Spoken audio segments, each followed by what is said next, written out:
la Extremadura vieja, los pastores se reunían al anochecer en un chozo alrededor de una hoguera para contar historias y leyendas de su tierra. Hoy, Jesús Muga reabre uno de esos chozos con el fin de traeros esas y otras muchas historias. Haceos un sitio alrededor de esta hoguera. Acompañadnos esta noche. Bienvenidos. No os acomodéis demasiado, pues en esta ocasión viajaremos de chozo en chozo por diferentes puntos de Extremadura. Lo hacemos para conocer las heridas que aún sanan en nuestra tierra, así como en los corazones de muchas de las personas que viven aquí. Este es un programa especial, uno de esos que quedará marcado en más de uno de vosotros, como os aseguro que quedará marcado en mí. ¿Queréis saber por qué? Quedaos para descubrirlo. ¿Quieres conocer los secretos de Extremadura? El chozo del siberiano.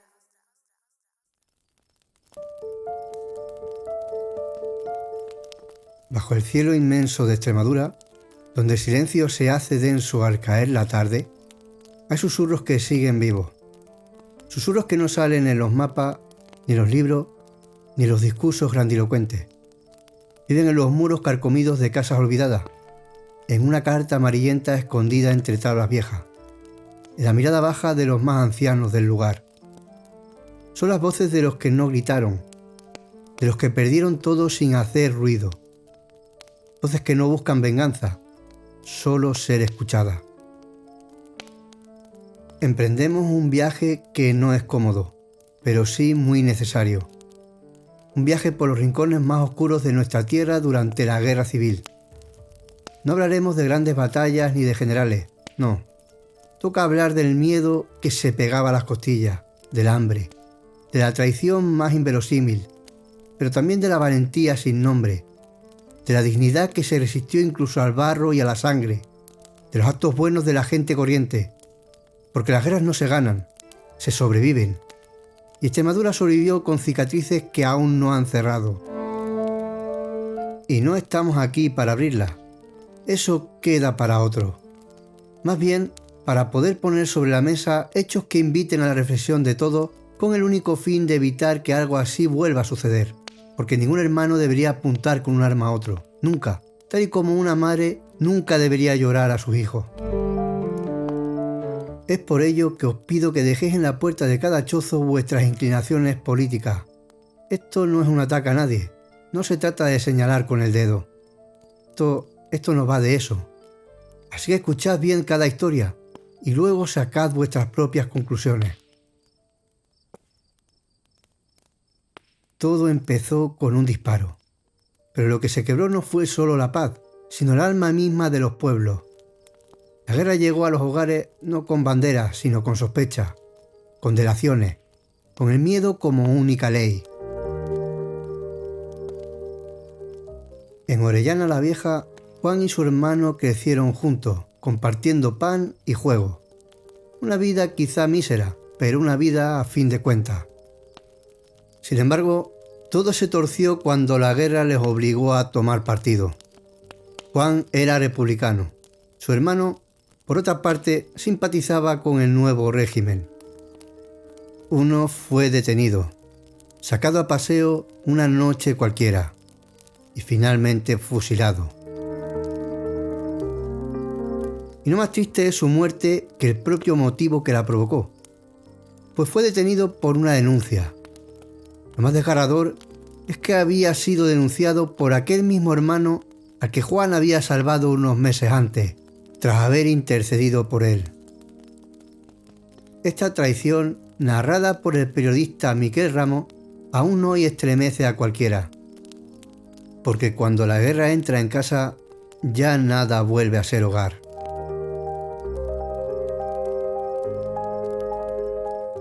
Lo que no rompieron las balas lo hizo el silencio. Las familias se deshicieron en retales, hubo nombres que fueron borrados, cartas interceptadas, fotos escondidas bajo las losas. En Puebla de la Reina, la familia Paredes quedó dispersa. Durante décadas no supieron los unos de los otros, hasta que, en plena pandemia, en el año 2020, el azar o quizá la memoria los reunió en Gandía. Viejas cintas de casete la voz de un abuelo que nunca conocieron y una fecha, el mismo día en que, en 1936, su pueblo fue tomado por el ejército sublevado. ¿Casualidad? O la historia guiñándonos un ojo para que no olvidemos, para que volvamos a unirnos tras la tragedia. Me gusta pensar que, una vez llega la calma, la providencia logra restablecer algunos de los daños hechos. En este caso, volviendo a unir a familias separadas gracias a la vuelta de uno de sus miembros. ¿Y qué decir de los que nunca volvieron? Los que desaparecieron sin dejar más rastro que un hueco en la mesa y un nombre apenas susurrado ya. Valencia de Alcántara. Diego Vital Díaz, contable. Fusilado. Arrojado a una fosa común. Durante décadas, silencio. Silencio roto por sus nietas Joana y Lidia, que decidieron buscarlo. Cavaron tierra y recuerdos hasta encontrarlo en la mina de Terría, junto a otros 47 cuerpos. Cuando por fin lo enterraron con su nombre, lloraron como si acabaran de perderlo. Porque la muerte, cuando no se reconoce, nunca termina del todo. Pero no solo se fusilaron cuerpos durante esta época oscura, también ideas, sueños, vocaciones. En Alburquerque, Carmen Delgado Vicente, joven maestra republicana, fue detenida por cometer el peor delito de todos, el simple hecho de enseñar a pensar. Su aula fue sustituida por un pelotón de fusilamiento. Hoy, muchos de sus vecinos piden que la biblioteca del pueblo lleve su nombre, porque educar no debería haber sido nunca un delito castigado con la muerte, y porque los libros también pueden ser trinchera.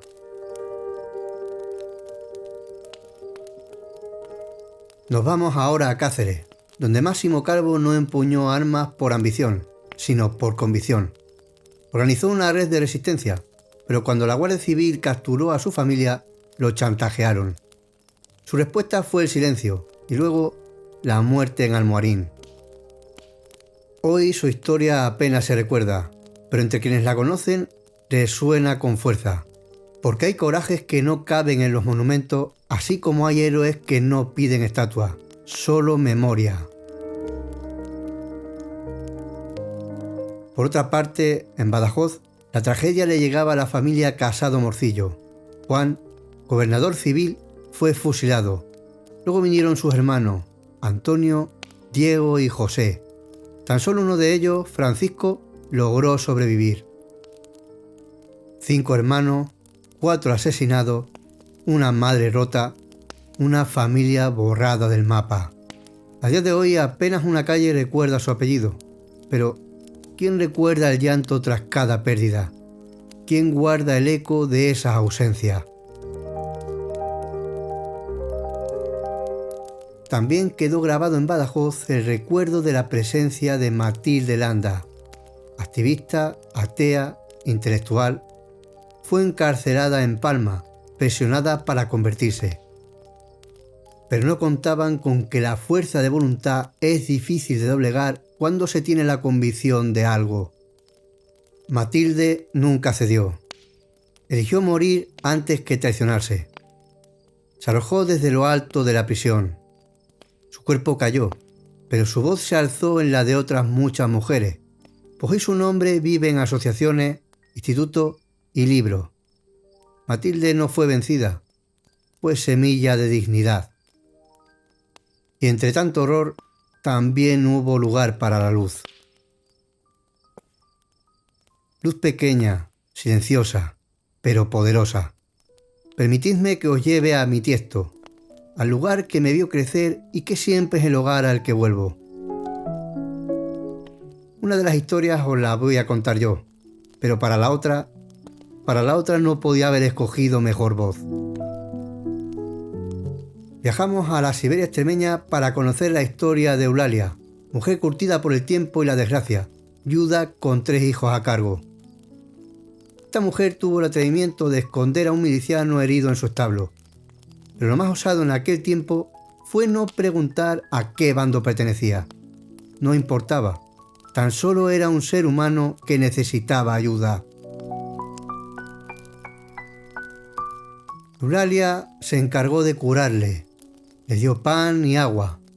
También le dio lo más importante, la tranquilidad que ofrece sentirse protegido por el cobijo de quien da de corazón.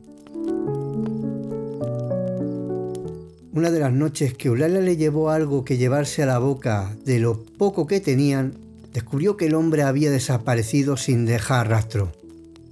Pensó en lo peor antes que en lo mejor. Tiempo casi le hizo olvidar, hasta que una carta, años después, le hizo recordar. Un billete de 1000 pesetas, una inicial y un gracias sincero. No le hizo falta nada más. Solo tener la certeza de que había hecho lo correcto aunque nadie mirara. Porque una vida parece poco ante los miles de muertos, pero es un haz de luz entre tanta oscuridad.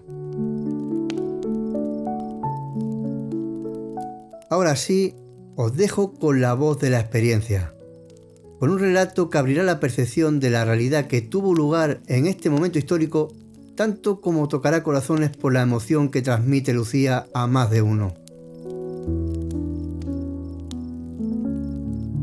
Escuchadla, porque este tipo de historias no merecen menos.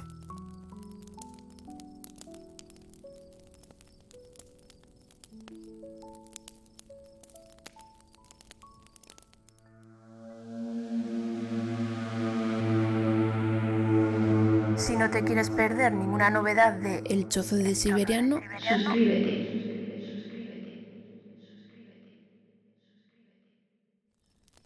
Voy a contar una historia nos contaba mi padre, que le pasó cuando la guerra de aquí de España.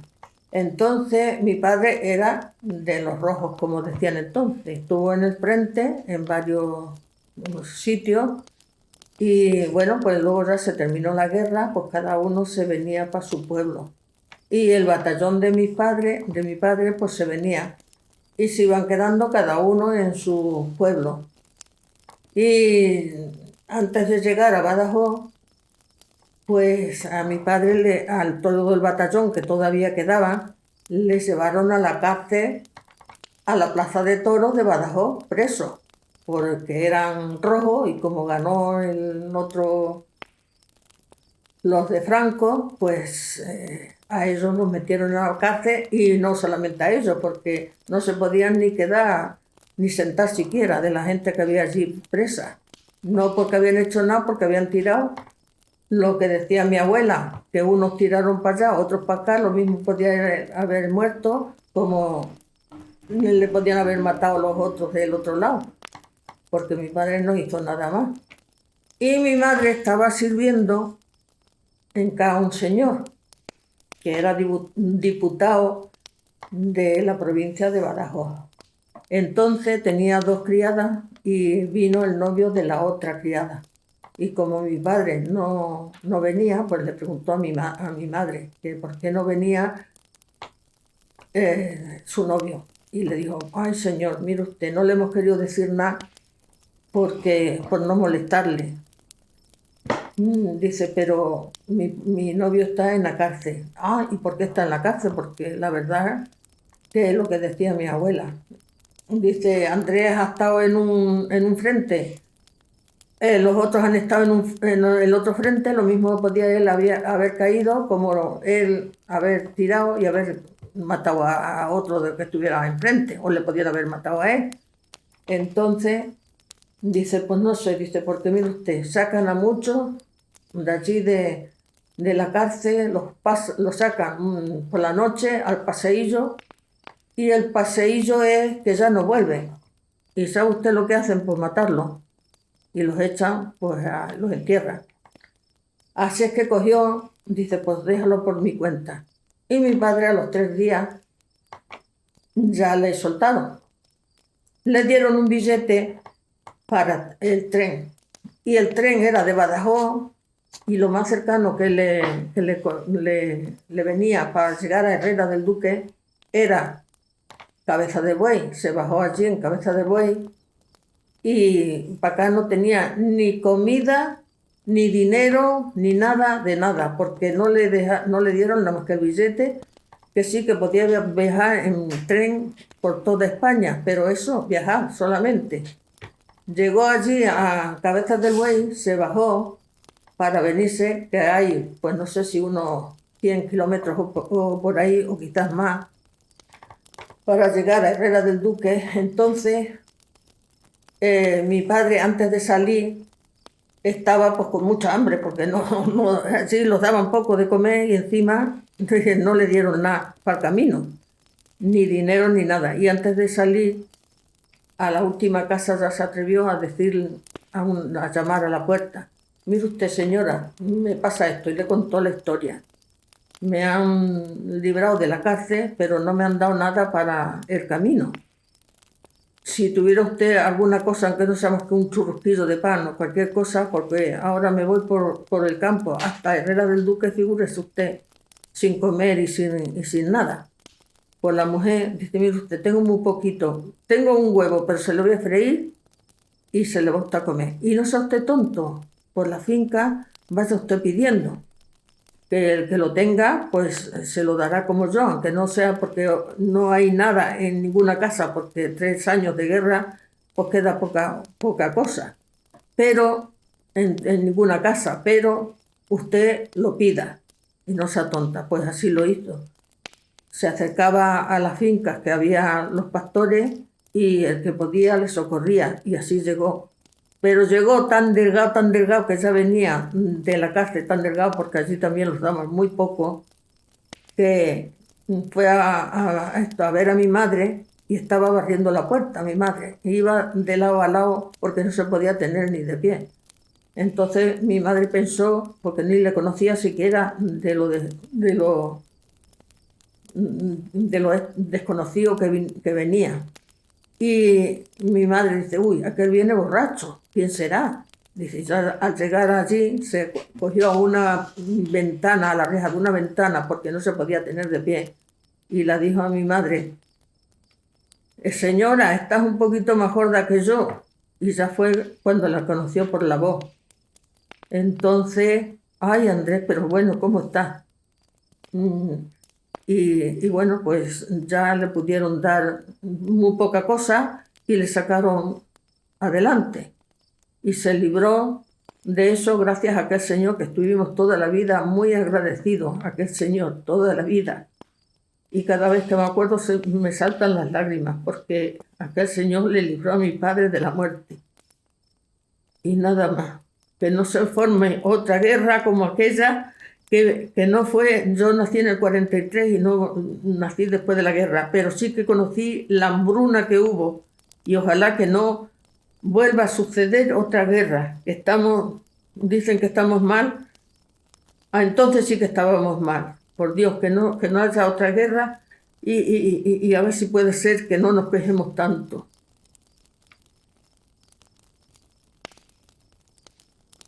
Flor de piel, ¿verdad? Nos dejó mudos cuando nos lo contó la primera vez. Y no fue menor la sensación cuando le pedimos que lo contara una segunda vez, tiempo después, para poder grabarlo. Lucía Carrasco nos deja, además de con su historia, con su propia voz, un mensaje que no es otra cosa que una advertencia. No a la guerra debe ser rotundo por parte de todos si no queremos volver a vivir la atrocidad de que hermanos se maten entre ellos.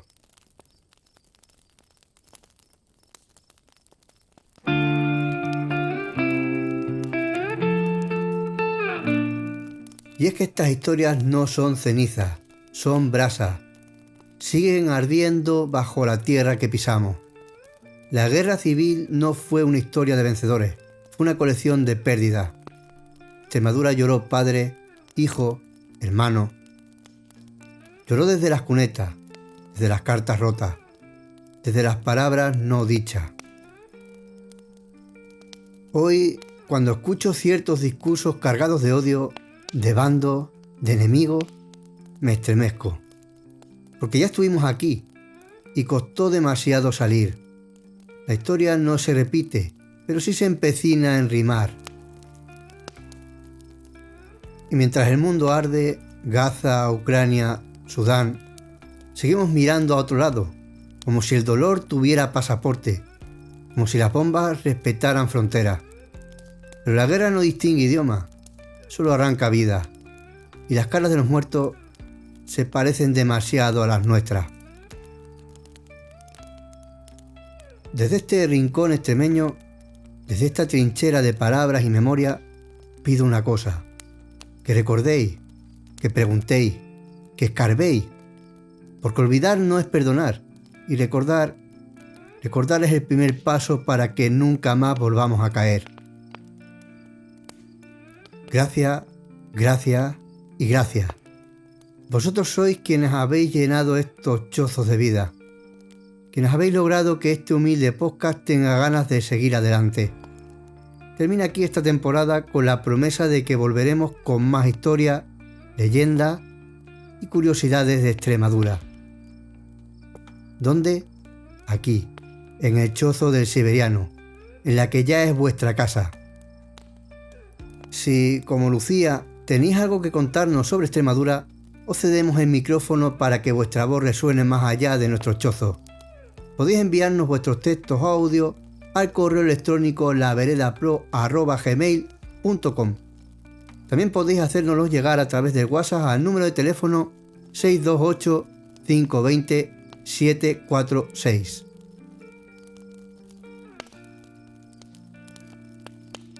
Aunque no abramos más chozos durante el verano, podéis volver a los que ya hemos abierto para revivir historias increíbles como esta. Así como también podéis visitar lugares increíbles con nosotros a través de los vídeos que estamos publicando en el canal de YouTube de La Vereda.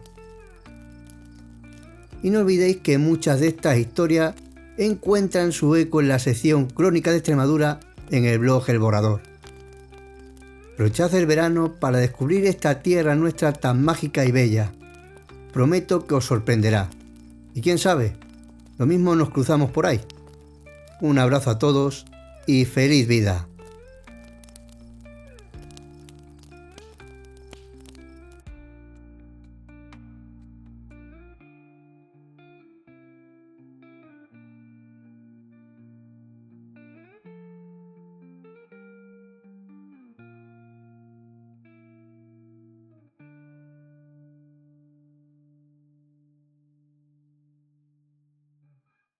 Historias y leyendas De Extremadura, El Chozo del Siberiano. tu podcast.